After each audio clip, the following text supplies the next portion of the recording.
দরসবাড়ি মাদ্রাসা এটি বাংলাদেশের সবচাইতে প্রাচীন মাদ্রাসার নিদর্শন। বাংলার স্বাধীন সুলতান আলাউদ্দিন হোসেন শাহের রাজত্বকালে 1504 সালের 1 রমজান তারিখে অথবা পঞ্চদশ শতকে সুলতান শামসুদ্দিন ইউসুফ শাহের আমলে সুলতানের আদেশে এটি নির্মিত হয়। বাংলার তৎকালীন রাজধানী গৌড়ের ফিরোজপুর এলাকার দারাসবাড়ি মাদ্রাসা নামে একটি বিশ্ববিদ্যালয় প্রতিষ্ঠিত হয়। বিভিন্ন অঞ্চল হতে শিক্ষার জন্য এই বিশ্ববিদ্যালয়ে সমবেত হতেন। বাংলার প্রথম এই বিশ্ববিদ্যালয় হতে বুখারী ও মুসলিম সহ সিত্তাহ হাদিস শিক্ষা দেয়া হতো।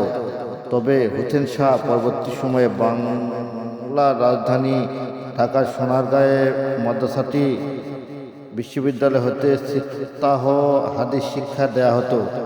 মোহাম্মদ বিন ইয়াজদান বখত নামে এক আলেমকে দিয়ে বুখারী শরীফ নকল করিয়ে এই বিশ্ববিদ্যালয়ে একটি সুবিশাল গ্রন্থাগার গড়ে তোলেন।